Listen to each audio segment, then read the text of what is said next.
नमस्कार, मैं हूं पंकज त्रिपाठी और आप देख रहे हैं TV9 डिजिटल। लखनऊ से एक बड़ी खबर सामने आ रही है। उत्तर प्रदेश के senior IAS Abhishek Prakash suspend कर दिए गए हैं और इस खबर को लेकर लखनऊ से लेकर दिल्ली तक इस खबर की चर्चा है, क्योंकि मामला एक ऐसे अधिकारी का है जो मुख्यमंत्री के काफ़ी करीबी माने जाते हैं। अभिषेक प्रकाश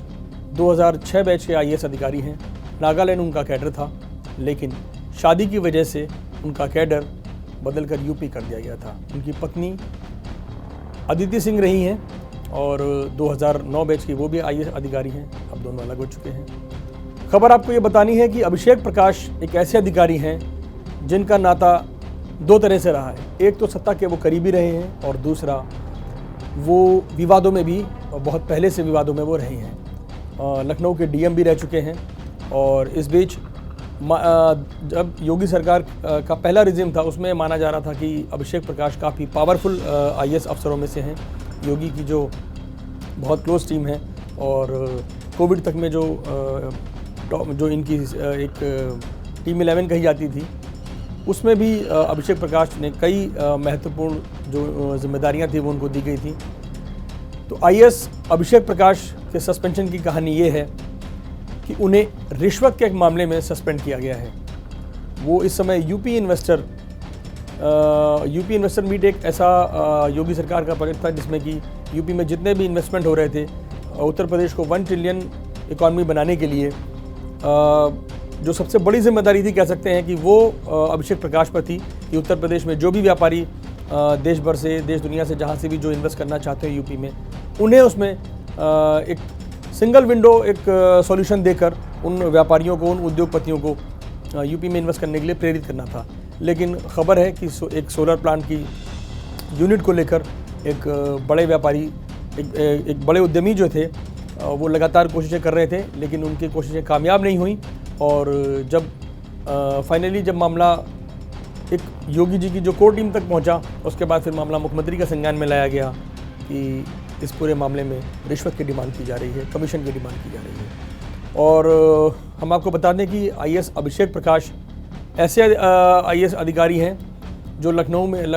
प्रदेश में तमाम क्रीम पोस्ट पर रहे और मुख्यमंत्री के करीबी चूँकि माने जाते हैं। उन्हें एक बहुत इंपॉर्टेंट पोस्ट दी गई थी, इसके बावजूद जिस तरह की चीज़ें निकल कर सामने आई हैं उससे मुख्यमंत्री काफ़ी नाराज़ हैं और उन्होंने अपनी पूरी टीम को, खबर है कि उन्होंने अपनी पूरी टीम को, जो क्लोज सर्किट में काम करती है टीम, उनको ये निर्देश दिए हैं कि किसी भी तरह के कोई भी जो एक काम करवाने के जो बिचौलिए होते हैं, उनकी किसी भी तरह की भूमिका अगर किसी के भी विभाग में पाई गई तो उनके साथ सख्त कार्रवाई होगी। अब इस मामले की इंटरनल जांच चल रही है और हम आपको बता दें कि अभिषेक प्रकाश, जैसा कि मैंने आपको बताया कि सत्ता के करीबी रहे हैं, लेकिन इसके साथ साथ विवादों से भी उनका नाता रहा है। 2016 में उनकी पत्नी अदिति सिंह, जो कि वो भी यूपी काडर की IAS हैं, 2009 बैच की, उन्होंने उनके खिलाफ यहाँ तक शिकायत कर दी थी कार्मिक मंत्रालय से कि उनका काडर वापस यूपी से चेंज करके नागालैंड कर दिया जाए। ऐसा इसलिए था क्योंकि 2014-15 से पति पत्नी के बीच में काफ़ी कुछ विवाद चल रहे थे और हालांकि उस मामले पर कोई एक्शन नहीं हुआ और कार्मिक मंत्रालय ने ये टिप्पणी की थी उस पर कि हमें आज तक कभी कोई ऐसा मामला हमारे सामने नहीं आया जिसमें पत्नी ने काडर दोबारा से वापस काडर की वापसी के लिए कभी कोई एप्लीकेशन दी हो। तो उनका मामला फ़िलहाल वहाँ रुका हुआ है। लेकिन इस बीच अभिषेक प्रकाश के लिए मुश्किलें ये हैं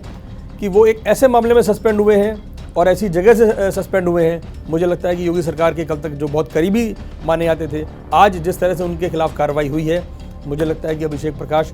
के लिए आने वाले दिन अभिषेक प्रकाश के लिए और मुश्किल भरे हो सकते हैं, क्योंकि उनके खिलाफ जांच चल रही है। और इससे पहले एक और मामला डिफेंस कॉरिडोर को लेकर था। आरोप ये था